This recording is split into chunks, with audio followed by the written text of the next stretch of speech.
Hello dear students, আজিৰ এই ভিডিঅ'টিত তোমালোকৰ কাৰণে ভাষা জ্ঞানৰ অন্য এটা অনুচ্ছেদ লৈ আহিছো। এইখিনি তোমালোকৰ কাৰণে বহুত বেছি ইম্পৰ্টেন্ট হয়। প্ৰথমতে ধুনীয়াকৈ তোমালোকক এইখিনি বুজাই দিম, গতিকে মনোযোগেৰে শেষলৈকে চাই থাকিবা। অনুচ্ছেদটোৰ নাম হৈছে অসমৰ বাপতিসাহোন বিহু উৎসৱ।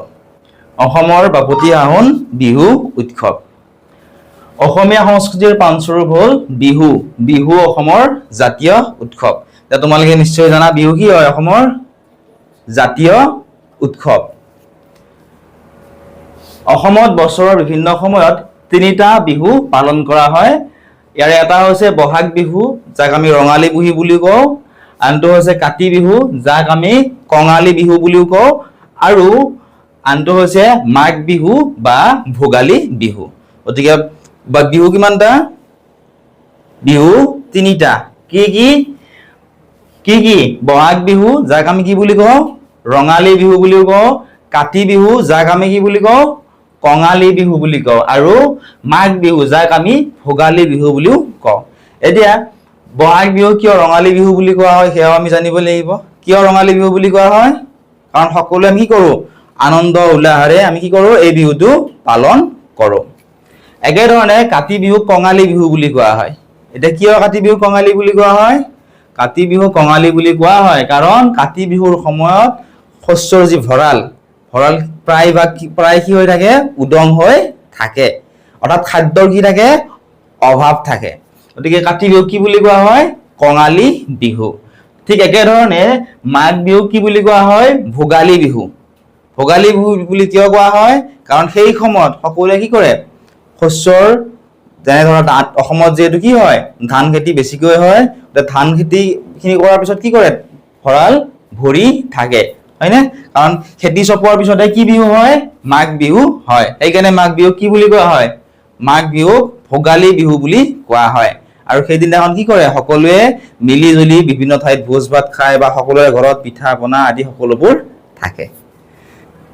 এই তিনিটা বিহুৰ ভিতৰত বহাগ বিহুক আটাইতকৈ কি কৰা হয়? উলহ মালহেৰে উদযাপন কৰা হয়, হয়নে? আমি সকলোৱে কি কৰোঁ? বিহু নাচিবলৈ যাওঁ বা সকলোৱে কি কৰোঁ? ৰং ধেমালি কৰোঁ। বসন্ত ঋতুৰ আগমনত ধৰিত্ৰী যেতিয়া নতুন ৰূপেৰে সেউজীয়া হৈ পৰে তেতিয়া বহাগ বিহু অনুষ্ঠিত হয়। তেতিয়া বসন্ত ঋতুৰ আগমন। এতিয়া ঋতু কিমানটা আছিলে? ঋতু আছিলে 6টা।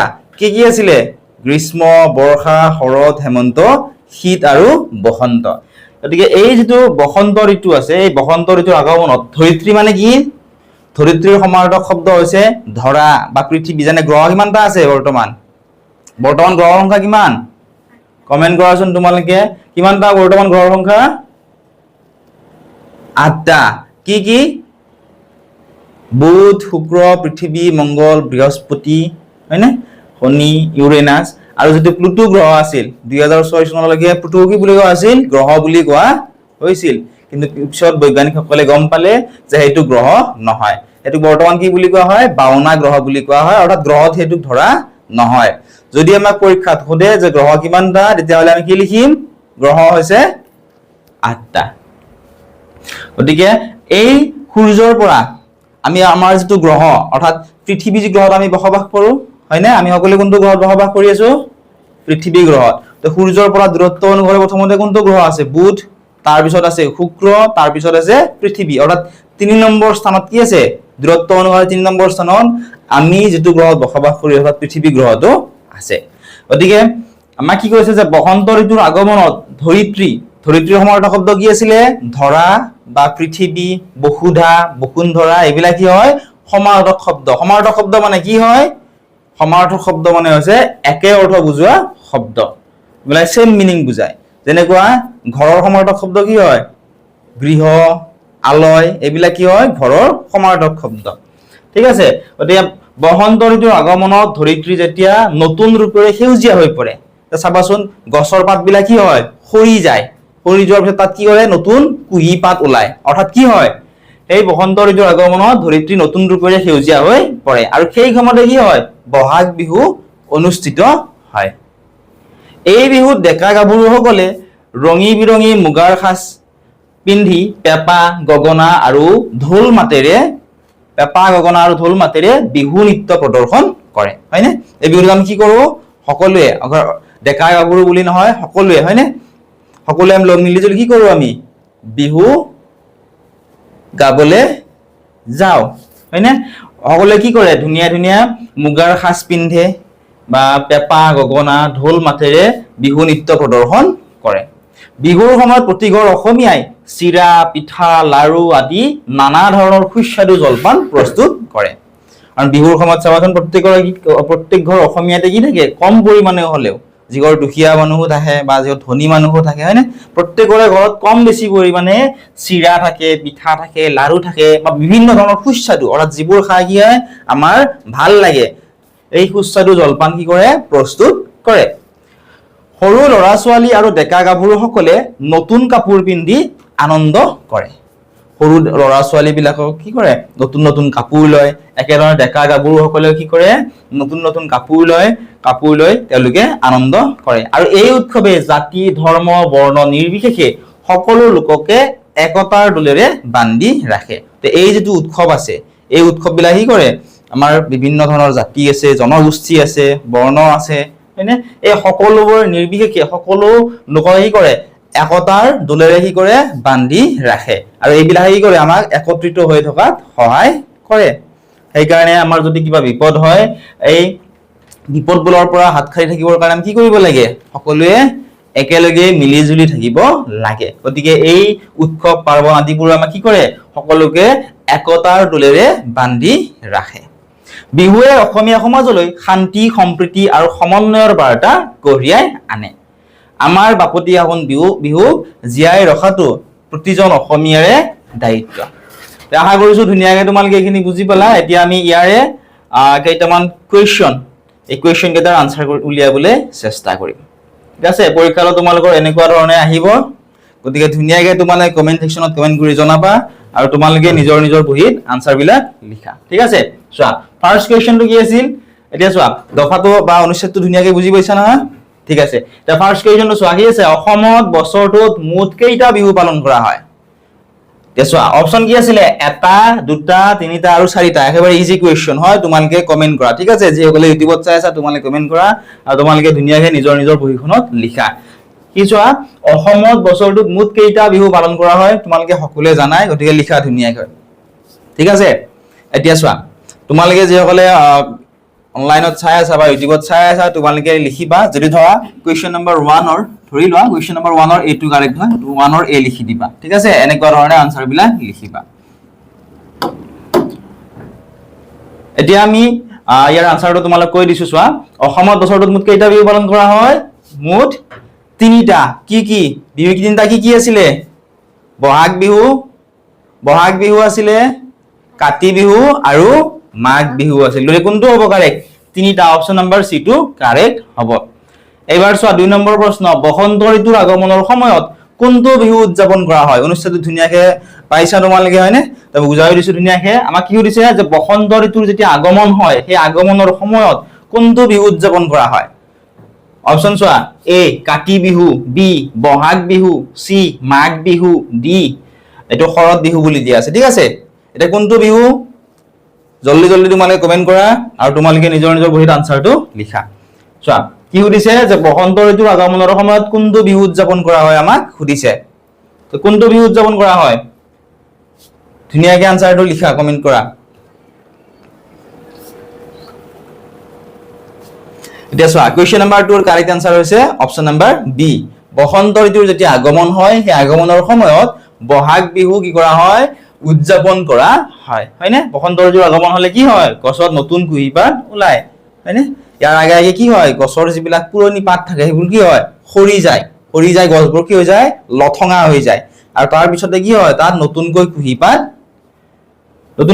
কি হয় ধৰে গতিকে অপচন নম্বৰ বি টো কাৰেক্ট হ'ব তোমালোকৰ যিসকলে কুৱেশ্যন নম্বৰ 2 বি লিখিছা তোমালোকৰো কাৰেক্ট হৈছে এতিয়া আমি চোৱা কুৱেশ্যন নম্বৰ 3 টো চাম বিহু উৎসৱে মানুহৰ মাজলৈ কি বাৰ্তা কঢ়িয়াই আনে সুধিছে বিহু যেটো উৎসৱ বা বিভিন্ন ধৰণৰ যিবোৰ আমি উৎসৱ পালন কৰো উলহ মালেৰে এই উৎসৱবিলাকে আমাৰ মাজলৈ কি বাৰ্তা কঢ়িয়াই আনে আমাক সুধিছে অপচন এ আছিল খং আৰু হিংসাৰ অপচন বি চোৱা অকল খেল ধেমালিৰ অপচন সি চোৱা শান্তি সম্প্ৰীতি আৰু সমন্বয়ৰ অপচন নম্বৰ ডি আছিলে অকল ব্যৱসায়ৰ এতিয়া এই চাৰিটা অপচনৰ ভিতৰত কোনটো অপচন কাৰেক্ট হ'ব তোমালোকে ধুনীয়াকৈ লিখা কোৱেশ্চন নম্বৰ 3 ৰ কাৰেক্ট আনসাৰ কোনটো হ'ব ঠিক আছে তোমালোকে নিজৰ নিজৰ বহিখনত লিখা আৰু তোমালোকে যে কলে ইউটিউবত চাই আছা তোমালোকে আমাক বা এপত চাই আছা তোমালোকে আমাক কমেন্ট সেকশনত জনোৱা ইয়াৰে কোনটো অপচন কাৰেক্ট হ'ব একেবাৰে ইজি কোৱেশ্চন হয় ধুনীয়াকৈ বুজাই দিছো তোমালোকক আৰু এবাৰ বুজাই দিছো চোৱা বিহু যেটো উৎসৱ আছে এই উৎসৱে আমাৰ মানুহৰ মাজলৈ কি বাৰ্তা কঢ়িয়াই আনে ধুনীয়াকৈ অপচন কেইটা চোৱা আৰু আনসাৰ বিলাক জনোৱা এতিয়া চোৱা কোৱেশ্চন নম্বৰ 3 ৰ যেটো কাৰেক্ট আনসাৰ তোমালোকে যিসকলে লিখিছা অপচন নম্বৰ সি তোমালোকৰ কাৰেক্ট হৈছে কাৰণ চোৱা বিহু উৎসৱ বা যিবোৰ আমি উৎসৱ পালন কৰো সেই উৎসৱবোৰে কি কৰে সেই উৎসৱবোৰে শান্তি সম্প্ৰীতি আৰু সমন্বয় হয়নে সেই উৎসৱৰ সময়ত কি কৰো আমি সকলোৱে একলগ হও হয়নে সকলোৱে শান্তিৰে ধেমালি কৰো সকলোৱে মিলিজুলি সম্প্ৰীতিৰে যিবিলাক আমাৰ নীতি নিয়ম থাকে সেই নীতি নিয়ম বিলাক আমি কি কৰো ধুনীয়াকৈ পালন কৰো গতিকে কোৱেশ্চন নম্বৰ 3 কোনটো কাৰেক্ট হ'ব অপচন নম্বৰ সি টু কাৰেক্ট হ'ব এতিয়া নেক্সট চোৱা কোৱেশ্চন নম্বৰ 4 ধৰিত্ৰী শব্দটোৰ সমাৰ্থক শব্দ কোনটো ধুনীয়াকৈ মই তোমাক বুজাই দিছিলো ধৰিত্ৰী শব্দৰ সমাৰ্থক শব্দ তথাপি আৰু এবাৰ কৈছো সমাৰ্থক শব্দ মানে কি হয় সমাৰ্থক শব্দ মানে হৈছে একে অৰ্থ বুজোৱা শব্দ যিবোৰ শব্দই একে অৰ্থ বুজায় অৰ্থাৎ সেম মিনিং বুজায় ঠিক আছে অপচন চোৱা এই আকাশ বি নদী সি পৃথিৱী ডিত কি দিয়া আছিল সাগৰ দি থোৱা আছে এটা ধৰিত্ৰীৰ সমাৰ্থক শব্দ কি হ'ব ধৰিত্ৰীৰ সমাৰ্থক শব্দ কি হ'ব ধুনীয়াকৈ কমেন্ট কৰা আৰু তোমালোকে নিজৰ নিজৰ বহিত লিখা ধৰিত্ৰীৰ সমাৰ্থক শব্দ কি হ'ব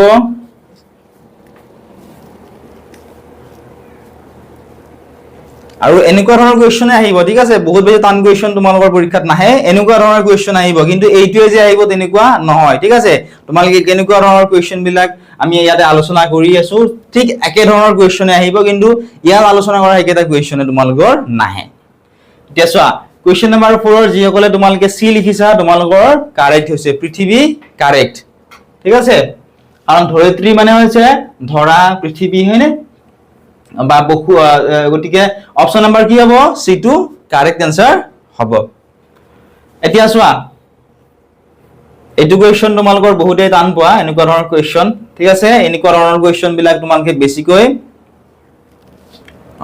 তোমালোকে পৰীক্ষাৰ কাৰণে চাব লাগিব কাৰণ ইয়াতে তোমালোকৰ ভাষা জ্ঞানৰ বাকিখিনি তোমালোকে সহজ পোৱা ঠিক আছে গ্ৰামাৰৰ যিখিনি কোৱেশ্চন থাকে গ্ৰামাৰৰ পৰা তোমালোকৰ বহুতৰে নম্বৰ বিলাক কটা যায় গতিকে এইখিনি চোৱা কোৱেশ্চন নম্বৰ 5 চোৱা সৰু লৰা ছোৱালী আৰু ডেকা গাভৰুসকলে নতুন কাপোৰ পিন্ধি আনন্দ কৰে বাক্যটো ধুনীয়াকৈ চোৱা কি কৈছে সৰু লৰা ছোৱালী আৰু ডেকা গাভৰুসকলে নতুন কাপোৰ পিন্ধি আনন্দ কৰে ইয়াত যে এই আনন্দ শব্দটো যে আছে নতুন কাপোৰ পিন্ধি আনন্দ কৰে আনন্দ শব্দটো কি পদ এই আনন্দ শব্দটো কি পদ হে আমাক খুদিছে অপচন বিলাক চোৱা অপচন নম্বৰ 8 আছিল বিশেষ্য পদ বি সৰ্বনাম পদ সি বিশেষণ পদ ডি আছিল ক্ৰিয়াপদ ইয়াৰ কাৰণে আমি কি জানিব লাগিব পদ কাক বোলে পদ কেই প্ৰকাৰৰ কি কি ধুনীয়াকৈ তোমালোকে জানিব লাগে কেৱল কেই প্ৰকাৰৰ কি চালে নহব কেনেকে বিচাৰি উলিয়াবলে যে কোনটো কি পদ হেয়াও তোমালোকে ধুনীয়াকৈ উদাহৰণৰ সৈতে চাবলে লাগিব এতিয়া আনন্দ শব্দটো কি পদ তোমালোকে ধুনীয়াকৈ আমাক